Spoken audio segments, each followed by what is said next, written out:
Tonight, the Rowan County woman who admitted to abusing and killing her adoptive daughter, Erica, is back in North Carolina to serve life in prison. Now, federal court records show Casey Parsons was released from federal custody. That was on yesterday. This case gained national attention starting in 2013 when Erica was first reported missing.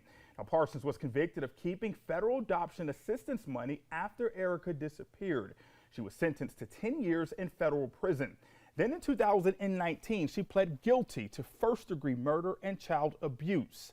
Parsons and her husband lied and said Erica went to live with family elsewhere in 2013. Several years later, Sandy led investigators to Erica's remains buried in Chesterfield County, South Carolina.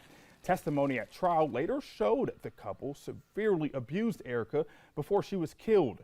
A judge sentenced Casey to life in state prison after finishing her federal sentence. Now, Sandy also pled guilty in Erica's murder. A judge sentenced him to up to 43.5 years in state prison. He'll be eligible for parole when he's 82 years old.